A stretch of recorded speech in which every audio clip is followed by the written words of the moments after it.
भीतीच्या भावनेला कोणी हात नाही घालत शक्यतो, पण भीतो किंवा भीतीलाही भिण्याचं अनालिसिस करणं यालाच सगळेजण लाजतात असं मला वाटतं. थोडंसं पाय आखडता घेतात, हात आखडता घेतात.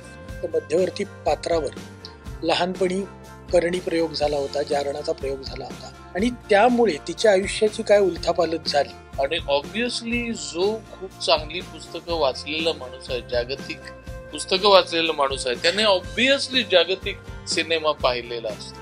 आणि ऑब्विसली जागतिक सिनेमा पाहिलेल्या माणसाला असं वाटतं आपणही एक सिनेमा करावा. डायरेक्टर त्याच्यामध्ये एक छुपलेला असतो आणि याला सुद्धा सिनेमा या कलेबद्दल खूप लहानपणापासून आकर्षण असावं, त्याच्याशिवाय सिनेमा बनवण्याचं पॅशन निर्माणच होऊ शकत नाही. जारणमध्ये विनोदाची किनार नक्कीच नाहीये. त्यामुळे हॉरर कॉमेडी हा एक वेगळा जॉनर आहे, पण जारणमध्ये आम्ही तसा कॉमेडीचा कोणताही वापर केलेला नाहीये. भयपट हा सुद्धा मनोरंजन करू शकतो. आणि जितकं मला अभिनय करायला आवडतो तितकंच मला दिग्दर्शन करायलाही आवडतं. तुम्ही वेगळे, तुम्हीच ग्रेट म्हणत म्हणत खुंटीवर नेऊन टांगतात. ऍक्टर म्हणून बोलवतात आणि कविता म्हणायला सांगतात.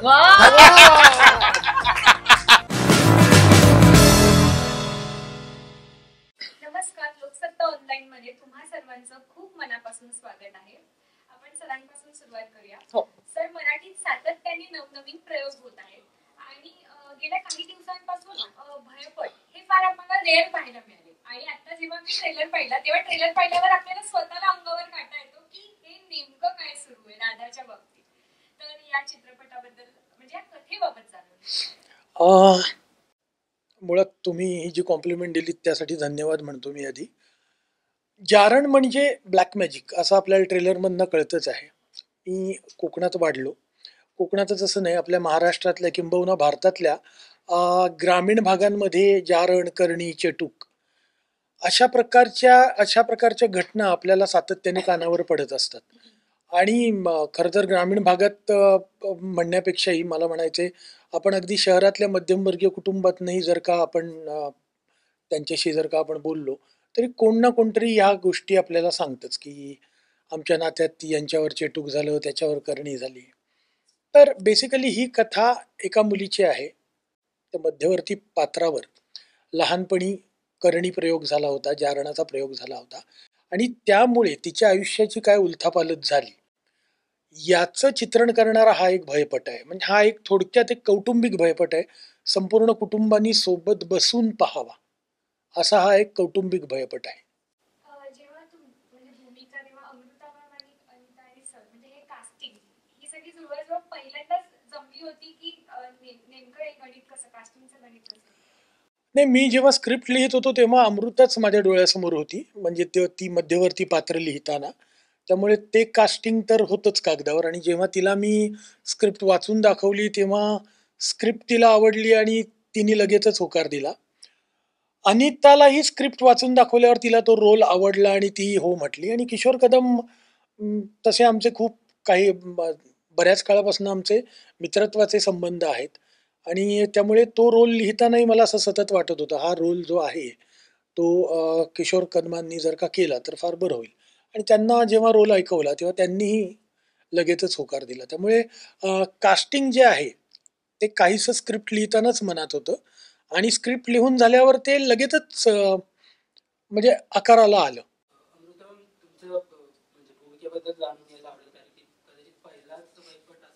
हो, बरोबर आहे तुझं.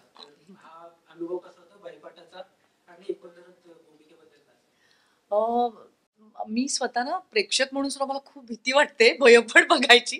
त्याच्यामुळे मला आठवतंय एखाद दुसरा जो मी पाहिला असेल तो असं बघतो बघ आपण, 2 बोटांच्या फटीतनं एवढं दिसतं, नाही तर बाकी अशी लपलेलीच आहे वगैरे, किंचाळतीये वगैरे, अशा प्रकारची मी ऑडियन्स आहे. म्हणजे राईट ऑडियन्स फॉर भयपट असं मला वाटतं. पण तरी भीती खूप वाटायची, त्यामुळे पाहिलंही नव्हतं. पण ऋषिकेशनी जेव्हा त्यांनी आता सांगितल्याप्रमाणे संहिता जेव्हा वाचून दाखवली ना, तेव्हा मी म्हटलं बापरे, ही भूमिका मला अनुभवावीच लागेल. याचं कारण भयाच्या खाली एक वेदना असते असं मला वाटतं. भय जिथनं जन्म घेतं असं मला वाटतं. त्या मुळाशी कुठेतरी ती वेदना खूप कमी लेखक ती पकडू शकतात त्यांच्या गोष्टीमध्ये. आणि जेव्हा मी ती गोष्ट ऐकली त्याच्याकडनं किंवा त्याचं स्क्रिप्ट ऐकलं तेव्हा मला लक्षात आलं की अरे, या वेदनेपर्यंत पोहोचण्याचा एक रस्ता मला दिसतोय आणि ते मला अनुभवायला मिळेल. आणि मग त्यामुळे एका विशिष्ट प्रकारच्या भयपटांच्याही पलीकडे हे मला ही संहिता मला वाटली आणि मला असं वाटलं मला करून बघायलाच हवं असं एक आत्म मला वाटलं आणि मला खूप खूप बरं वाटलं की इतकी आव्हानात्मक भूमिका त्यांनी मला डोळ्यासमोर ठेवून लिहिली. यात त्यांनी म्हणजे प्रत्येक कलाकाराला असं वाटतं ना की एका निर्माता म्हणजे लेखक या अर्थाने निर्माण करणाऱ्या एका अशा इतक्या इतक्या इतक्या तगड्या लेखकाने आपला विचार लिहितानाच मनात ठेवावा यासारखं दुसरं काय म्हणतात कृतज्ञ आहे सुख नाही का खरंच आहे. तर त्यामुळे मला खूप खूप आनंद झाला आणि त्या निमित्त त्याच्या आधी ऋषिकेशच्या जेव्हा मी कादंबऱ्या सुद्धा वाचल्या होत्या ना तेव्हा ह्या जॉनरवरची त्याची पकड जी आहे ना ती इतकी कमाल होती. म्हणजे मी त्याच्या कादंबऱ्यापासून अर्धा पाऊण तास मी त्याला फोन करून आणि त्या प्रत्येकात पण हा धागा होताच की त्या भयाच्या मागची ती वेदना आणि ती मला फार आकर्षित करत होती. कशाच्याही कुठल्याही मला सुपरफिशियल पेक्षा काही डेप्थ मला जिथे दिसते ना तिथे मला फार सखोल जेव्हा एक माणूस उतरतो ना तर मला ते फार चित्तथरारक वाटतं ते अनुभवणं आणि ती मला शक्यता इथे इतकी पुरेपूर दिसली की मला असं वाटलं मला हे करायलाच हवं. सेम प्रश्न किशोर सरांना काय सांगाल भूमिकेबद्दलच आणि एकूण जेव्हा विचार ऋषिकेशचा तिसरा चित्रपट आहे आणि त्या तिन्ही चित्रपटात मी होतो. आमची पहिली मैत्री ही साहित्याची आहे. त्याचं पहिली कथा जेव्हा वाचली की 1000 वेळा शोले पाहिलेला माणूस आणि त्या चित्रपटात सुद्धा मी होतो आणि त्याच्यानंतर कादंबरी त्याच्या सगळ्या कादंबऱ्या वाचल्या आणि मी हरकून गेलो आणि मी म्हटलं या माणसाला भेटलंच पाहिजे. नशिबात आमच्या भेट होती. आमची खूप चांगली मैत्री झाली आणि नंतर लक्षात आलं की आमचे इंटरेस्ट खूप कॉमन आहेत. हा सुद्धा व्होरॅशियस एकदम रीडर आहे आणि त्याच्या घरी एकदा गेलो होतो गावच्या घरी आणि त्याच्या घरी सुद्धा इतक्या वेगवेगळ्या प्रकारची पुस्तकं होती. मग आम्ही पुस्तकांवर खूप गप्पा मारल्या. सिनेमा तो खूप पाहतो. सिनेमांवर खूप गप्पा मारल्या. नंतर लक्षात आलं की हा आपल्यासारखाच आहे. म्हणजे आपल्याला जे जे आवडतं ते सगळ्याला आवडतं आणि ऑब्विसली जो खूप चांगली पुस्तकं वाचलेला माणूस आहे जागतिक पुस्तकं वाचलेला माणूस आहे त्याने ऑब्विसली जागतिक सिनेमा पाहिलेला असतो आणि ऑब्विसली जागतिक सिनेमा पाहिलेल्या माणसाला असं वाटतं आपणही एक सिनेमा करावा. डायरेक्टर त्याच्यामध्ये एक छुपलेला असतो आणि याला सुद्धा सिनेमा या कलेबद्दल खूप लहानपणापासून आकर्षण असावं. त्याच्याशिवाय सिनेमा बनवण्याचं पॅशन निर्माणच होऊ शकत नाही. त्याला ते करायचं होतं म्हणूनच त्याने स्क्रिप्ट लिहिली. हा काही कुठल्या फिल्म स्कूलमध्ये गेला नाही. त्याने फक्त बघून आणि स्वतःच्या जोरावर हा सिनेमा बनवलेला आहे आणि जारण पाहिल्यानंतर मला असं वाटतं की तुम्ही म्हणाल की ऋषिकेश गुप्ते नावाचा एक दिग्दर्शक आता बाजारात आलेला आहे. सर जसं तुम्ही म्हणालात की जारण हा एक कौटुंबिक भयपट आहे.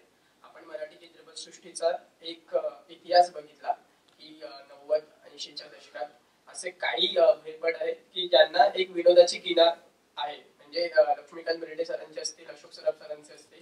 तर जारण मध्ये असं काही विनोदाची किनार किंवा काही असा वेगळा अँगल वगैरे प्रेक्षकांना पाहायला मिळणार आहे? नाही, जारणमध्ये विनोदाची किनार नक्कीच नाहीये आणि मी जे मगाशी म्हटलं की जारण हा एक कौटुंबिक भयपट आहे.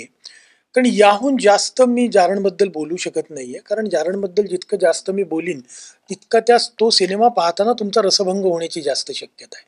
किंबहुना मी हा एक कौटुंबिक भयपट आहे हे म्हणतानाही माझ्या मनात एक अशी दुविधा होती, अरे आपण रसभंग तर करत नाही आहोत लोकांचा.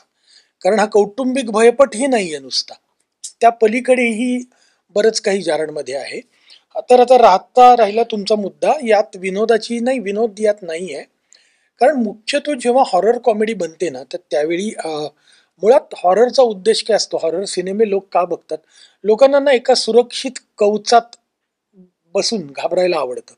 आपण स्वतः एका सेफ ठिकाणी आहोत आणि आता आपण घाबरतोय आणि घाबरल्यानंतर हसणं हा एक जो रिलीफ असतो ना, लोकांना जो रिलीफ मिळतो, त्यातून हॉरर कॉमेडीची जी आहे ती त्याचा जन्म झालेला आहे. हॉरर कॉमेडी म्हणजे काय, लोकांना घाबरवायचं आणि मग लोक हसले पाहिजेत, कारण आपण घाबरलो याचंच लोकांना हसू येतं.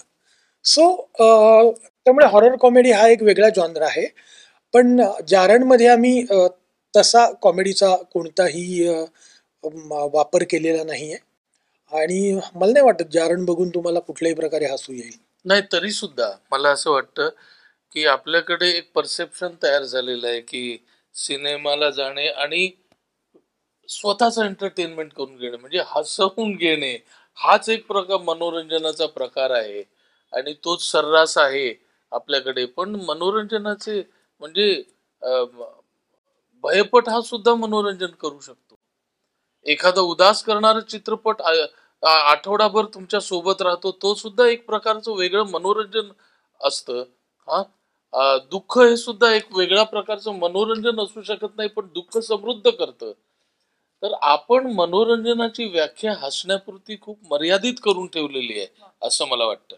आणि त्याच्यामुळे हा भयपट एक वेगळ्या प्रकारचं मनोरंजन तुम्हाला देईल. चित्रपट पाहून तुम्ही जेव्हा थिएटरच्या बाहेर याल तेव्हा तुम्हाला वाटेल अरे आपण कुठल्या तरी वेगळ्याच जगात होतो. मस्त होतं ते जग. कोकण होतं, वाडा होता, एक कोणतरी बाई होती, हे असं होतं तसं होतं. छान आहे यार. आणि आपण जेव्हाही कोकणात जातो, पाऊस पडतो, आंबे खातो, आपण फणस खातो, काजू पाहतो, आपण सगळे देव देव सण पाहतो, गणपती पाहतो. तर तिकडे काहीतरी गूढ वाटत होतं. या चित्रपटाने आपल्याला त्याचं दर्शन घडवलं. असं सगळं हे पण एक प्रकारचं मनोरंजन आहे असं मला वाटतं. नाईस.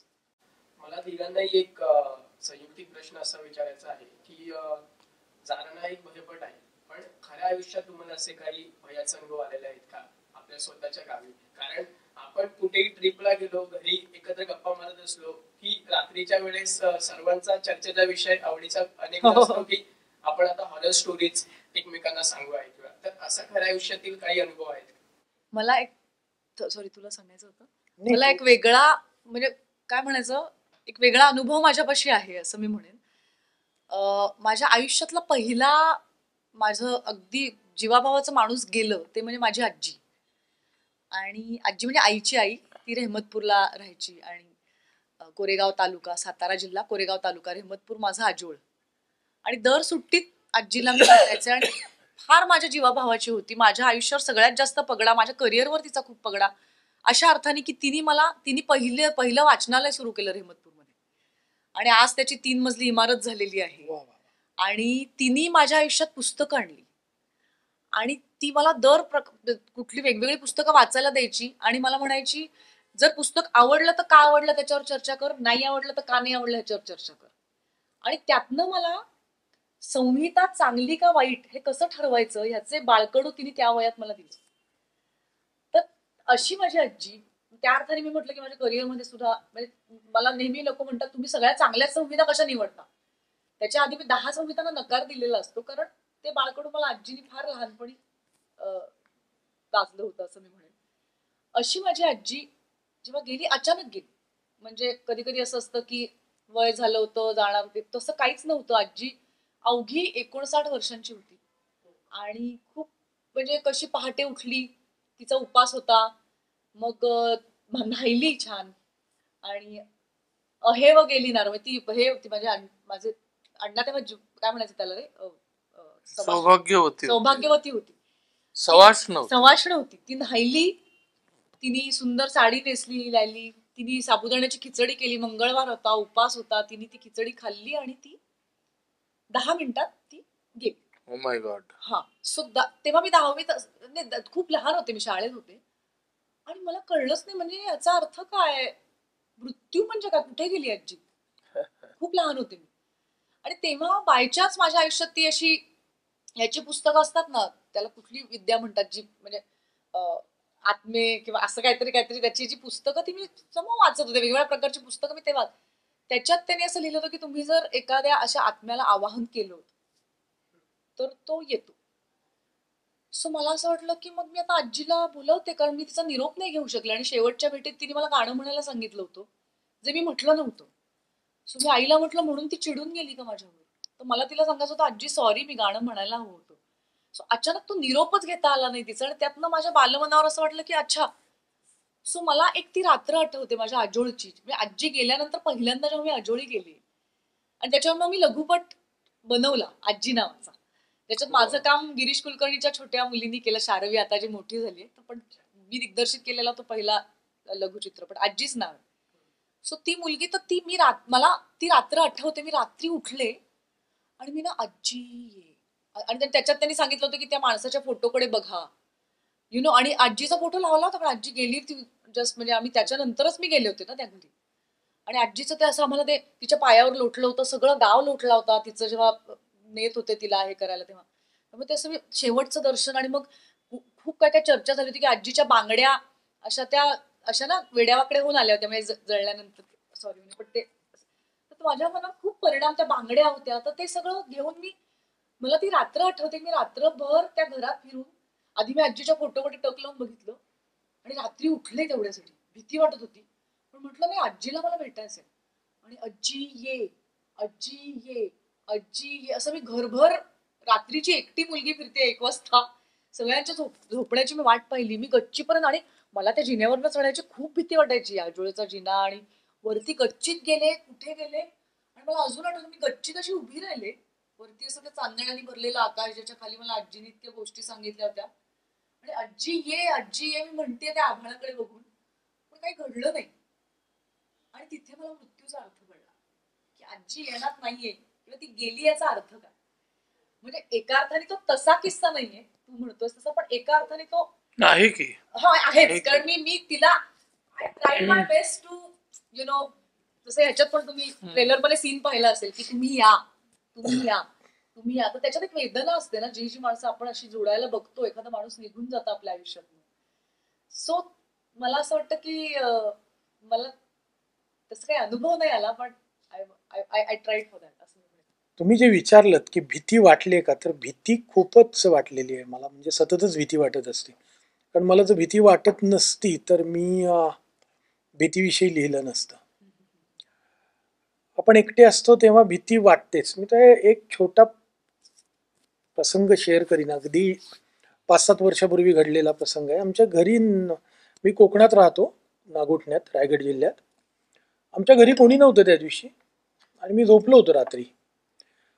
आणि मी काय वाचत वगैरे होतो, सगळं आवरलं वगैरे आणि बेडरूम मध्ये जाऊन झोपलो. फॅन चालू होता आणि मी ज्या क्षणी बेडवर आडवा झालो ना, एक थोडा वेळ गेला आणि टक टक टक असा आवाज यायला लागला. कळे ना कुठनं आवाज येतो. मी उठून उभा राहिलो, लाईट लावला, आवाज थांबला.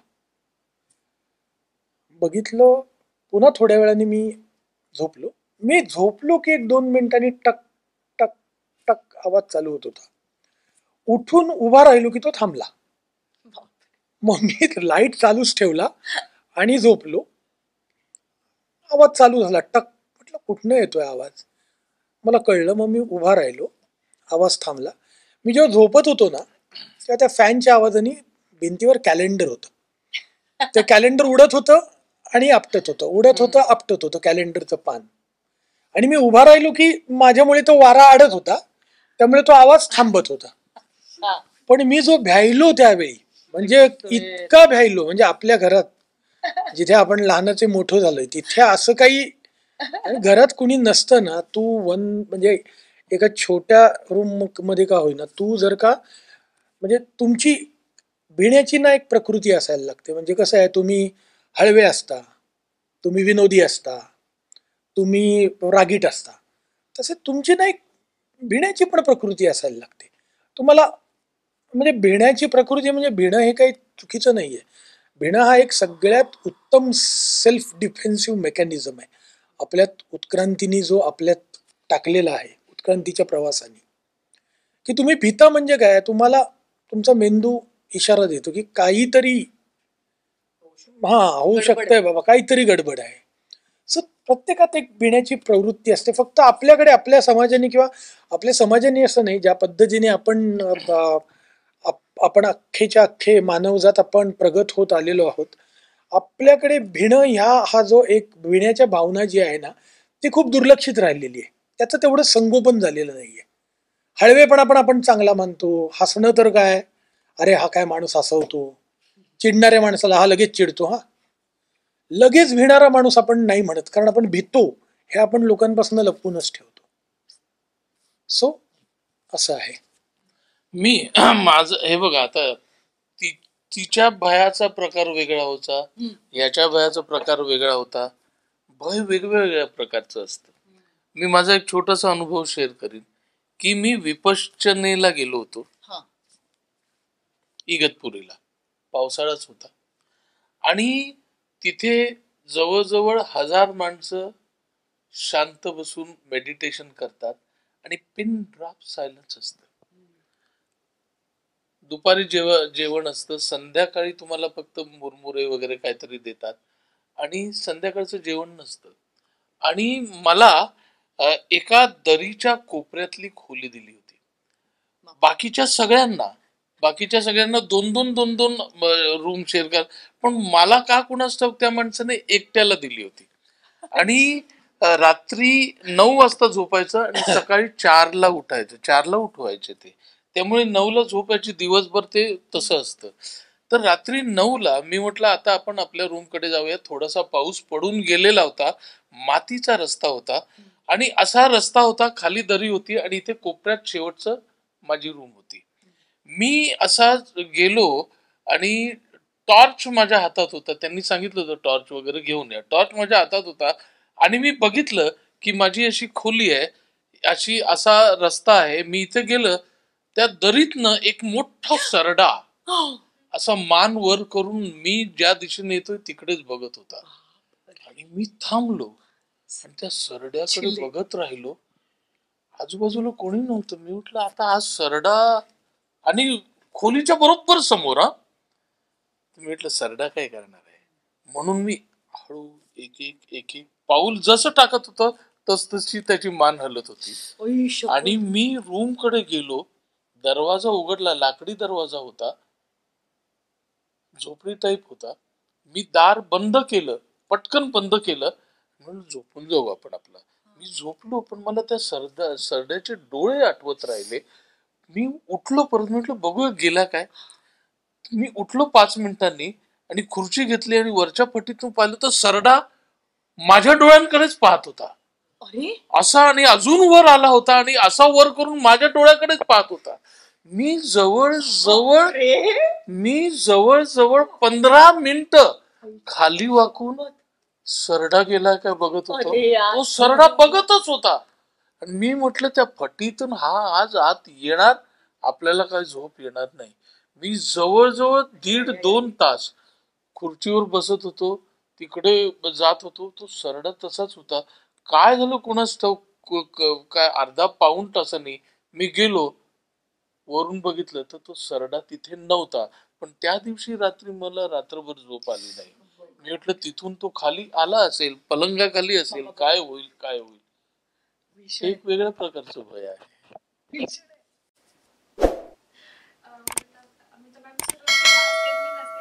आता शासनाचा पुरस्कार त्यासाठी तुमचं अभिनंदन. थँक्यू. तुम्ही दिग्दर्शिका की अभिनेत्री, म्हणजे तुम्हाला नेमकं काय कम्फर्टेबल आता वाटतं जास्त? अजून मी ते सरड्याबरोबरच आहे, आधी मी इथे येते काय त्यांनी वर्णन केलं ना. पण हा खूप चांगला प्रश्न. म्हणजे मी जेव्हा दिग्दर्शन, आता मी तुला म्हणलं ना आजी, हा त्याच्या आधी मी पार्टनर्स नावाची एकांकिका जी संदेशनीच लिहिली होती. त्यातही 3 स्त्री पात्र होती. ते माझं पहिलं दिग्दर्शन. आणि मला तेव्हा पहिल्यांदा केलं, कॉलेजमध्ये होते, SP कॉलेज, आणि पुरुषोत्तम करंडक स्पर्धा वगैरे वगैरे त्याच्यासाठी. पण जेव्हा मी करायला लागले ना अगं, तर मला असं वाटलंच नाही की हे मी पहिल्यांदा करते. मला असं वाटलं की अरे हे माझं घरच, असं एक इथे मला हेच करायला हवं असं एक फिलिंग असतं ना, तसं मला त्या दिग्दर्शनाने दिलं. तेव्हा तर मला गंमत वाटली. म्हटलं अरे आपण तर, कारण आईला मी अभिनय करताना पाहिलं होतं, मला असं वाटलं होतं की हेच करायचं आहे आता आपल्याला. म्हणजे मी तसंच ठरवायच्याही आधी मला ते वाटायला लागलं होतं आईला बघून. पण हे केलं, मग पार्टनर्स जिंकलं सगळीकडे, सवाई करंडक, पुरुषोत्तम करंडक. तर मला असं वाटायला लागलं अरे वा वा गुड. पण समोर नंतर मग मी राष्ट्रीय नाट्य विद्यालय वगैरे तर अभिनयाच्याच वाटेने गेले. मग ही आजी जी फिल्म मला ती मी केली, कारण माझं जे आजोळचं घर होतं ते विकलं जाणार होतं आणि माझ्याकडे तेवढे पैसे नव्हते की मी ते रोखू शकेन. तर त्याच्यामुळे मला ते घर कुठल्या तरी रूपात माझ्याकडे ठेवायचं होतं. तर या चित्रपटाच्या ती रात्री उठून मी तुम्हाला सांगितलं ना मगाशी की मी अख्खी फिरले होते घरभर.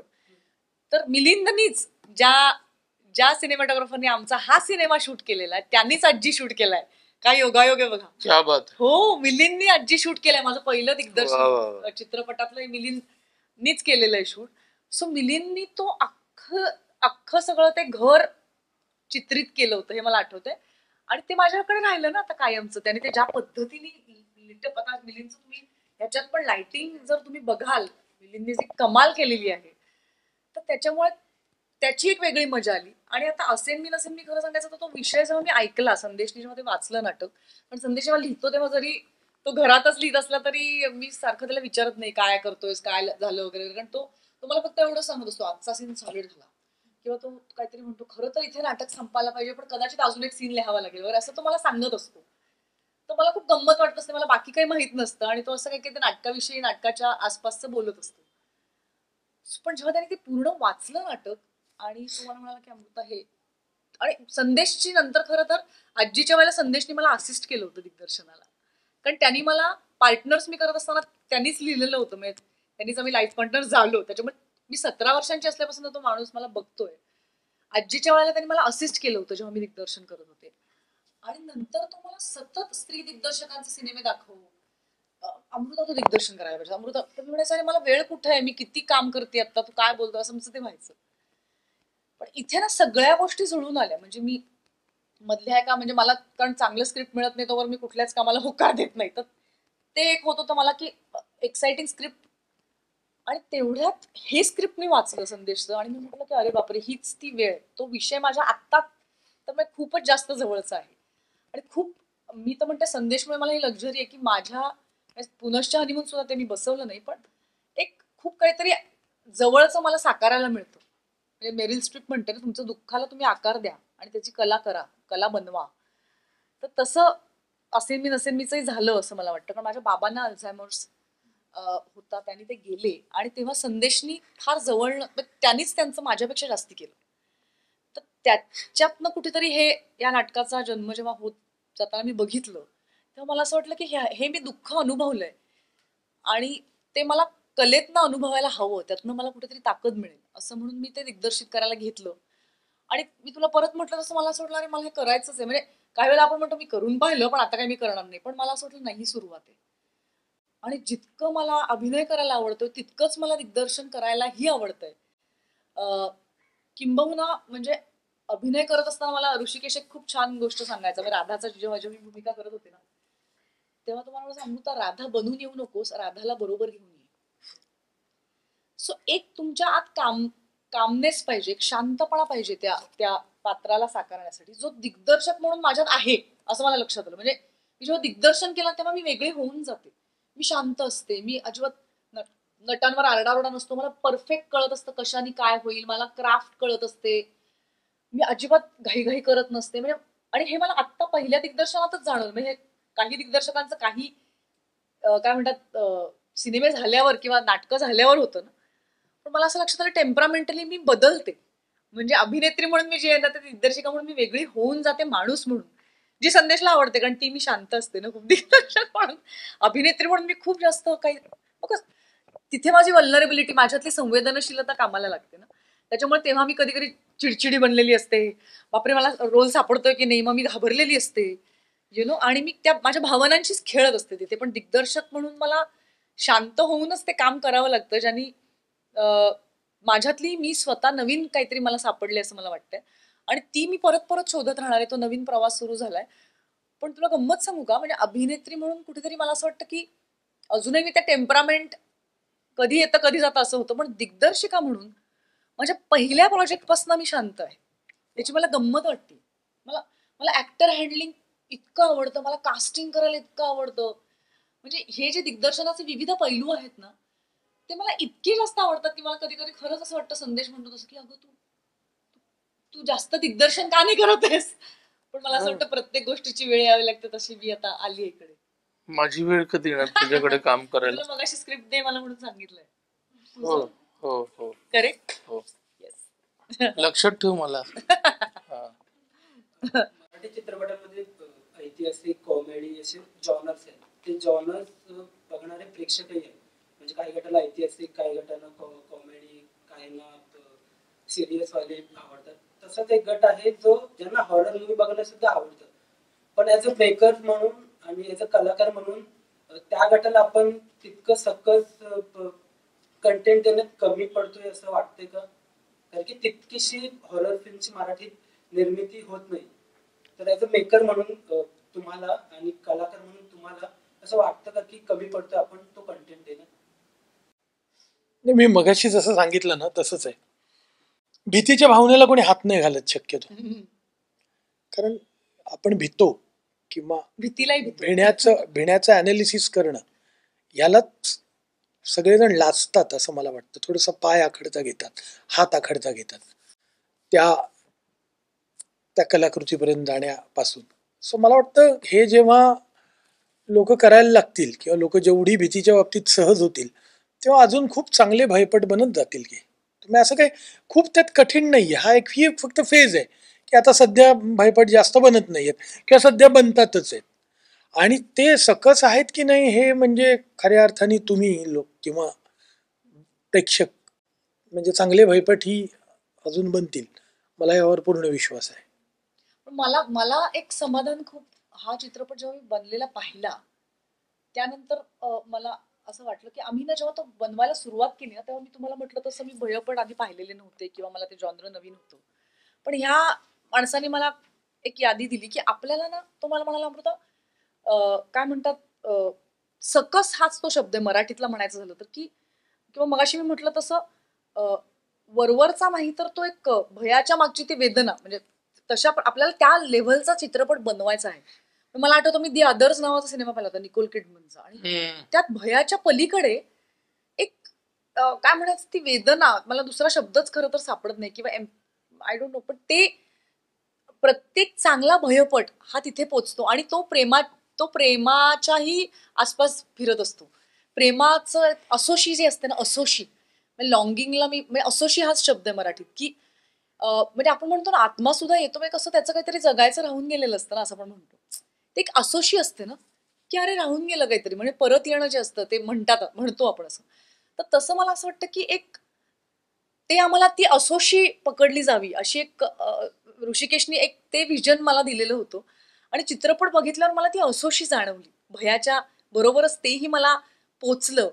एक आर्तता असते त्या सगळ्यात ना, म्हणजे दुःख असतं या सगळ्याच्या मुळाचं, आणि ते दुःख, ती आर्तता आणि ती असोशी पण मला या चित्रपटाने जेव्हा मी बघितला तेव्हा माझ्यात निर्माण केली. याचं मला खूप समाधान वाटलं. ऋषिकेश सर, 2025 या वर्षात जानेवारीपासून मराठी चित्रपटसृष्टीत 50हून अधिक मराठी चित्रपट प्रदर्शित झालेले आहेत आणि ते वेगवेगळ्या धाटणीचे चित्रपट आहेत. म्हणजे प्रेमपट आहे, रहस्यपट आहे, वेगवेगळ्या प्रकारचे आहेत. परंतु आपण एक पूर्ण अनालिसिस केलं जानेवारी ते मे पर्यंत की काही हाताच्या बोटावर मोजण्या इतके चित्रपट आहेत की ज्यांना बऱ्यापैकी एक चांगला प्रतिसाद मिळालेला आहे, आणि निर्मात्यांनी तारखा जाहीर करून 2दा त्या पुढे ढकललेल्या आहेत. त्यावर आम्ही याच रविवारी सुद्धा एक सविस्तर वृत्तांकन केलंय. तर या सगळ्या परिस्थितीत एक भयपट प्रदर्शित करणं आणि ते सुद्धा पावसाळ्यात वगैरे, या सगळ्या गोष्टी बघता ते कितपत आव्हानात्मक वाटतंय? मुळात ना आपण हा भयपट म्हणण्यापेक्षा चित्रपट आहे, आणि तो एक नाही, मी तुम्हाला खोडत नाहीये, मी फक्त सांगतोय की आपण एकदा हे लक्षात घेतलं पाहिजे. मला आता असं दिसतंय की चित्रपटाच्या ट्रेलरला खरंच खूप चांगला रिस्पॉन्स आहे. जी लोक ट्रेलर बघतायत त्यांना सिनेमा बघावा असा वाटतोय. तर हा जो एक प्रतिसाद मिळतोय त्यावरनं मला असं वाटतंय सिनेमाही लोक थिएटरमध्ये जाऊन बघतील. तर आव्हानात्मक काय आहे? आव्हानात्मक म्हणाल तर सिनेमा प्रदर्शित करणं हे एक वेगळाच टास्क असतो.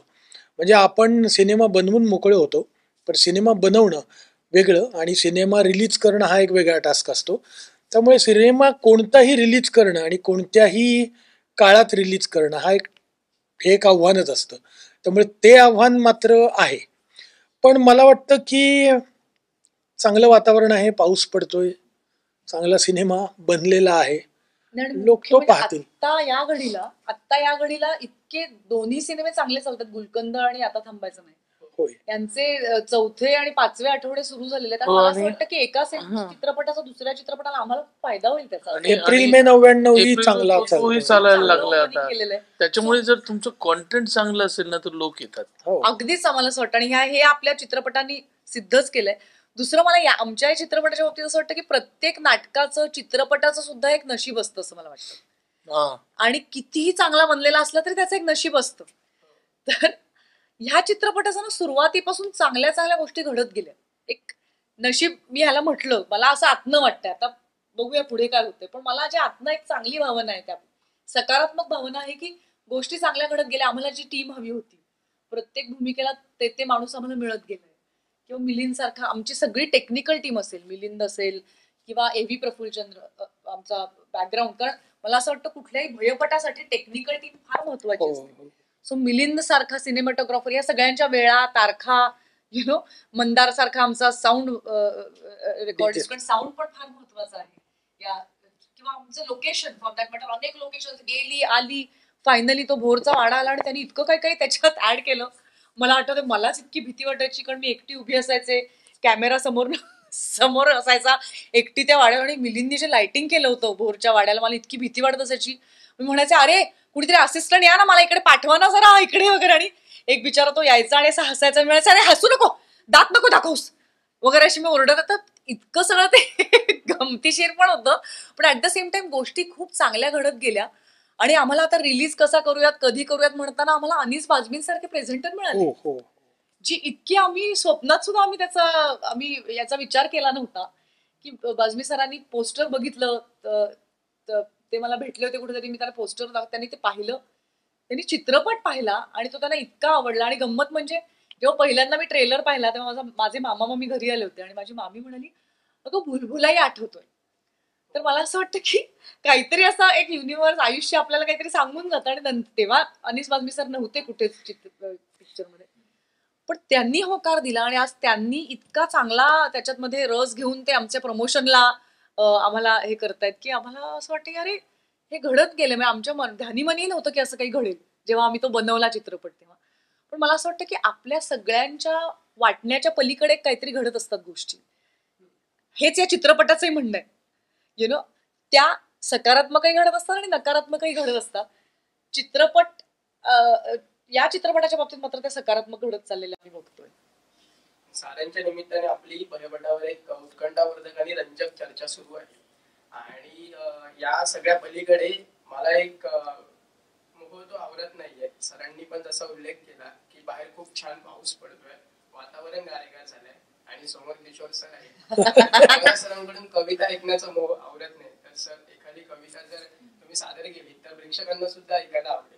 तुम्ही वेगळे, तुम्हीच ग्रेट म्हणत म्हणत खुंटीवर नेऊन टांगतात, ऍक्टर म्हणून बोलवतात आणि कविता म्हणायला सांगतात. क्या बात है, क्या बात है, क्या बात है, क्या बात है भाई. कसं सुचलं किशोर? Oh my goodness. अरे अचानक हा? अचानक लगेच. अरे जिकडे ऍक्टर म्हणून ते कविता म्हणायला सांगतात, अरे मी ऍक्टर म्हणून आलो इकडे. पण किती छान त्यांनी मांडलं की नाही त्याचं काय, त्याची कैफियत म्हण किंवा काय जे असेल ते. कलाकार म्हणून तुम्ही आता उल्लेख केला, मराठी कलाकार म्हणजे थोडा ऑफ द टाईप प्रश्न आहे. कलाकार हे त्यांच्या सामाजिक आणि राजकीय जाणीवांसाठी ओळखले जातात, मराठी विशेषतः. नुकतंच पुण्यातलं वैष्णवी हगवणे प्रकरण हुंडाबळी बद्दलचं सुरू आहे. कलाकार म्हणून आणि माणूस म्हणून काय व्यक्त होऊ इच्छित आपण? विमनस्कच म्हणजे मला भयपटच आहे तो एक, असं मला वाटतं. तो एक भयपट आहे आणि कशातनं ती गेली असेल म्हणजे मी शब्दात मांडताच नाही येणार. अस्वस्थ विमनस्क शब्दातीत आहे ती, कशातनं गेली असेल काय काय. म्हणजे मला खरंच सगळ्यात मोठं भय हेच आहे की आपल्या जवळच्या नात्यात इतकी हिंसा असणं, ह्याच्यावर मोठं भय काय आहे रे आयुष्यात. म्हणजे ज्याच्यावर प्रेम केलंय त्याच्याकडनं हे असं, त्याच्याहून पलीकडचं भय नाही असं मला वाटतं. तो एक भयंकर भयपट वाटतो मला. फार वाईट घटना, आणि अशा घटना अजूनही आपल्या समाजात घडतात. म्हणजे आपण अजून पुढारलेले नाही आहोत. आपण खूप चांगले कपडे घालतो, ब्रँडेड कपडे घालतो, मोठमोठ्या गाड्या उडवतो, पण आपल्या सुनांना आपण असं करतो. ही दयनीय सामाजिक परिस्थिती आहे. ही कशामुळे उद्भवली आहे याचा विचार करण्याची वेळ आलेली आहे असं मला वाटतं. त्याला अनेक कारण आहेत, त्याच्यावर आपण तासनतास बोलू शकतो. पण एक माणूस म्हणून आपण किती बदललेलो आहोत आणि किती वेगळ्या पद्धतीने खालच्या पातळीवर गेलेलो आहोत याचं हे उदाहरण आहे. आणि फार वाईट आहे. आणि राजकारण्यांकडे, पॉलिटिशियन्सकडे आपण समाज बदलण्याच्या दृष्टिकोनातून पाहतो. समाजामध्ये काहीतरी बदल घडवतील, पॉझिटिव्ह बदल घडवतील, काहीतरी काम करतील म्हणून आपण त्यांना निवडून देतो आणि त्यांच्या घरात हे असं होतं. ही अतिशय दुर्दैवी आणि विमनस्क करणारी घटना आहे, भीतीदायक घटना आहे.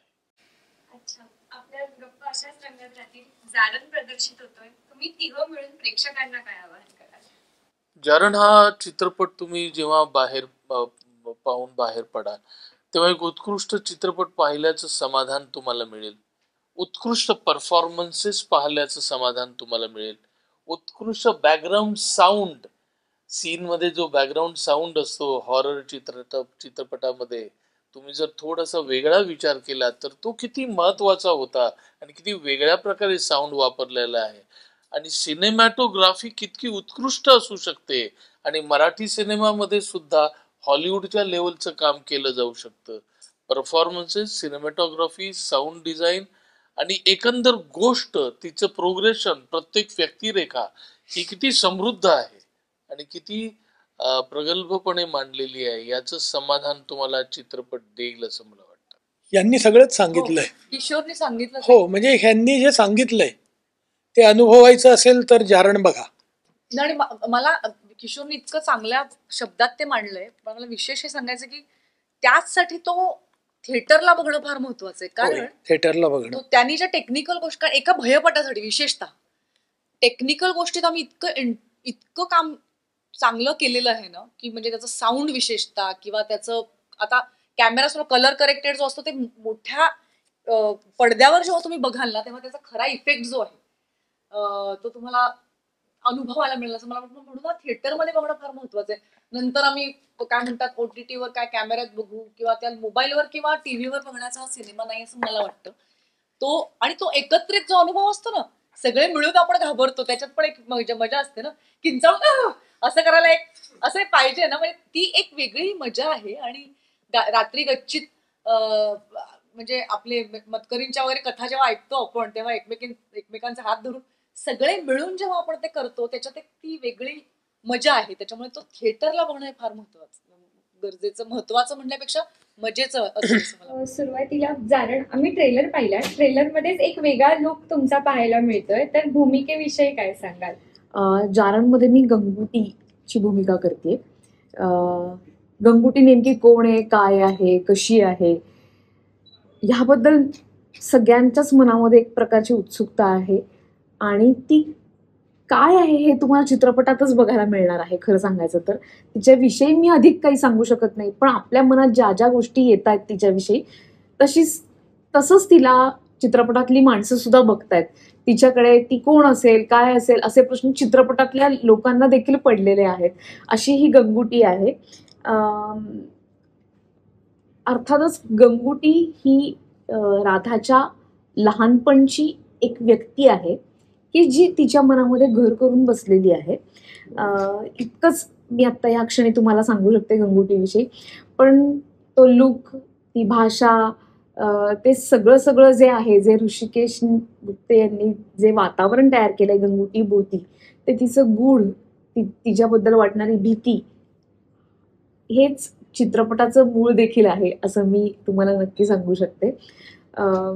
आपल्याकडे ग्रामीण भागांमध्ये प्रथा आहेत काही, जसं की आपण देवाला मानतो तसं अनेक लोक गूढ विद्येला देखील मानत असतात त्याच वेळेला, आणि त्याच्यावरती विश्वास ठेवत असतात. तर ते नेमकं काय आहे, ते जारण ही भीती आहे का जारण हा विधी आहे, याबद्दल सुद्धा आपण विवेक मनामध्ये ठेवून जर समजा नीट विचार केला तर या सगळ्यामागे नेमकं काय आहे, माणसाचा मेंदू काय आहे, त्याचं मन काय आहे, याविषयी देखील आपल्याला या चित्रपटामध्ये जाणून आपण घेऊ शकतो. आणि सगळ्यात महत्त्वाची गोष्ट म्हणजे या चित्रपटात जे लोक काम करतात ते म्हणजे अमृता किशोर सर, विक्रम गायकवाड आहे, प्राजक्ता दातार आहे, सीमा ताई आहेत, सीमा देशमुख, राजन भिसे सर आहेत, हे इतकी चांगली मंडळी एका ठिकाणी जमलेली आहेत. हे सगळं कलाकारांचं तर झालंच, पण उत्तम तंत्रज्ञ आमच्यासोबत आहेत. ते म्हणजे A.V. प्रफुल्लचंद्र यांनी याचं म्युझिक केलेलं आहे. त्याच्यानंतर अभिजित देशपांडे आहेत, ते एडिटर आहेत चित्रपटाचे. मिलिंद जोग यांनी सिनेमॅटोग्राफी केलेली आहे. सो खूप चांगले तंत्रज्ञ आणि चांगली टीम अशी एकत्र आलेली आहे. आणि ऋषिकेश गुप्तांच्या एकूणातच साहित्याबद्दल आपण अनेक लोकांना माहिती आहे. खरं सांगायचं तर ही त्यांची 3री फिल्म आहे, पण हा जो जॉनर आहे एक भयपट जो आहे, आणि हा भयपट हा त्यांचा हातखंडा आहे. तर अर्थातच त्यामुळे 5 तारखेला जेव्हा तुम्ही जारण चित्रपटगृहामध्ये जाऊन बघाल तेव्हा तुम्हाला समजेल की त्यांची प्रत्येक कादंबरी, त्यांचं प्रत्येक साहित्य हा एक मोठा पट जे ते त्यांच्या कादंबऱ्यांमधनं मांडतात, लिखाणातनं मांडतात, तोच तुम्हाला चित्रपटगृहात बघायला मिळणार आहे. आणि जितकं गूढ तुम्हाला वाचताना वाटतं तितकंच गूढ तुम्हाला पाहताना देखील वाटणार आहे. एक प्रश्न होता की तुंबाडमध्ये तुम्ही काम केलं होतं, म्हणजे तुंबाड सिनेमानंतर आता जारणमध्ये, तर ती भूमिका एकदम कम्प्लिटली डिफरंट आहे. तुंबाडमध्ये अगदीच लिमिटेड तुमचा रोल होता आणि आता ह्या सिनेमामध्ये एकदम आव्हानात्मक भूमिका आहे. तर काय सांगशील? आता याच्यात मोठी भूमिका आहे का छोटी भूमिका आहे, किंवा तुंबाडमध्ये किती लेंथ होती, ते मला लेंथपेक्षाही मला असं महत्वाचं वाटतं की ती भूमिका काय आहे नेमकी. म्हणजे कुठलंच कॅरेक्टर छोटं नसतं, ते त्या गोष्टीमध्ये तितकंच महत्वपूर्ण कॉन्ट्रीब्युशन देत असतं. अभिनेत्यांनी देवो अथवा न देवो ते कॅरेक्टर नक्की देत असतं. तर तशीच जारणमधली देखील ही भूमिका आहे, ती महत्वाची आहे जशी ती तुंबाडमध्ये होती. सगळ्यात चॅलेंजिंग याच्यामध्ये काय आहे की एकमेकांची असलेलं नातं आहे. म्हणजे मी आणि अमृता किंवा आमची छोटी राधा, आम्ही सगळ्यांनी एकत्ररित्या एक प्रोसेस केलेली आहे या चित्रपटासाठी. एक पद्धतीची अभिनयाची शैली किंवा अभिनयातले कंगोरे आम्ही एक समान करून घेतलेले आहेत. आणि हे सगळं ही प्रोसेस चॅलेंजिंग असते. तशीच ती तुंबाडची देखील होती आणि तशीच ती जारणची देखील आहे. तर कुठल्याही अभिनेत्याला काम करत असताना ती प्रोसेस खूप महत्वाची वाटत असते. तर ती तितकीच आम्ही एन्जॉय केलेली आहे जशी ती तुंबाडची आम्ही अनेक वर्ष करत होतो. पण अर्थात हे लिमिटेड टाइम मध्ये आम्ही ही प्रोसेस एन्जॉय केली. त्यामुळे मला प्रत्येक भूमिका चॅलेंजिंग वाटते. ही काही त्या भूमिकेची लेंथ वरती नाही, पण तिचा गाभा शोधणं हे इंटरेस्टिंग भाग असतो. तो शोधण्याचा आम्ही प्रयत्न केलेला आहे सगळ्यांनी मिळून. हा जो एफर्ट आहे, या म्हणजे ही काही केवळ माझ्यामुळे तयार झालेली व्यक्तिरेखा नाही, तर आमचे कॉस्ट्युम डिझायनर, म्हणजे तुम्ही जर बघितलं त्या गंगुटीचा लुक, तर माझ्या कामापासनं माझी वेशभूषा, माझी भाषा, त्याच्यानंतर माझं लुक, मेकअप हे वेगळं नाही काढू शकत. त्यामुळे जेव्हा गंगुटी उभी राहिली तेव्हा सौरभ कापडे, देविका हे आमचे जे कॉस्ट्युम डिझायनर आणि मेकअप आर्टिस्ट आहेत, यांचे मोठं योगदान आहे ही भूमिका तयार करतात. ही माझं एकटीचं काहीच नाही. एक छोटासा मी प्रश्न विचारेन की तुम्ही म्हणालात तसं गंगुटीचा लुक म्हणजे तो पोस्टर पासूनच भीती वाटते असा लुक आहे. असा रोल तुम्ही साकारलाय, तर तो साकारत असताना तुम्हाला स्वतःला कुठेतरी एक आपलीच बाबा भीती वाटते किंवा तो रोल चिकटून राहतोय आपल्याबरोबर ती भूमिका, असं कुठे? कारण मगाशी आम्ही अमृता मॅमना पण तोच प्रश्न विचारला की भयपट करत असताना आपल्याला स्वतःला कुठली भीती असते का, वाटते का, जाणवते का? मला कॅरेक्टर करताना भीती काही वाटली नाही, कारण मी ट्रेंड ॲक्टर आहे आणि आम्हाला शिकवलं जातं की कितपत घुसायचं आतमध्ये भूमिकेमध्ये आणि कितपत बाहेर राहायचं. सो तेव्हा त्रास नाही झाला. मला अर्थातच अंधाराची भीती वाटते, बऱ्याचदा जंगलाची भीती वाटते, काही आपल्या किंवा समुद्राच्या तळाची भीती वाटते की काय असेल, कारण आपल्याला कोणाला बऱ्याचदा ते माहिती नसतं.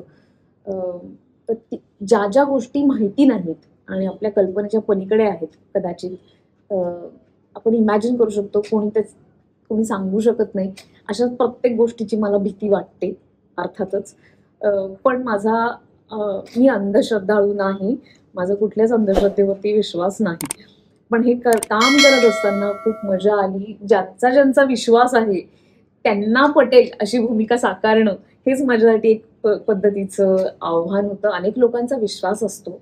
गूढ काय आहे याच्यातलं हे मला जाणून घेण्याची इच्छा आहे. पण त्या विश्वासाला काही तडा जाणार नाही. मी अंधश्रद्धा मानत नाही. पण मला मजा येत होती हे सगळं करत असताना. घाबरवण्यात सुद्धा एक पद्धतीची मजा आहे. सो ती मी अत्यंत एन्जॉय केली. मी हा लूक खूप एन्जॉय केला. आणि मी लकी आहे या अर्थाने की मला वेगवेगळ्या पद्धतीचे लूक ट्राय करून बघायला मिळतात. तशा भूमिका येतात. अगदी अय्या सारखा चित्रपट असो किंवा आता मी वसंतराव असो किंवा वाळवी असो, आता हा चित्रपट असो, काहीतरी वेगळं दिसावं असं काहीतरी माझ्याकडे येतं. आणि मी त्यासाठी खरंच आभारी आहे अशा सगळ्या क्रिएटर्सची की त्यांनी मला या पद्धतीचा लूक दिला. आणि हे काहीतरी त्याच्यामुळेच आम्ही म्हणतो, अभिनयात म्हटलं जातं की परकाया प्रवेश. तर हा एक भाग असा आहे की एक काहीतरी दिलं जातं तुम्हाला. ड्रेपरी असेल, तुमच्याकडे प्रॉपर्टी असेल, काहीतरी तुम्हाला दिलं जातं की ज्याच्यामध्ये तुम्ही प्राण फुंकायचे आहेत, ज्याच्यामध्ये जाऊन बसायचं आहे. तर या सगळ्याची मदत अभिनय करत असताना होते. आणि त्यामुळे हा लूक माझ्यासाठी खूप महत्वाचा आहे. या लूकनी मला ते कॅरेक्टर दिलेलं आहे गंगुटी नावाचं. त्यामुळे मी या तांत्रिक गोष्टी सांभाळणाऱ्या सगळ्यांची आभारी आहे. तुम्ही तिघही इकडे आलात त्याबद्दल खूप खूप थँक्यू. आणि आमच्या संपूर्ण लोकसत्ता टीम कडून चित्रपटासाठी खूप साऱ्या शुभेच्छा. धन्यवाद. Thank you so much.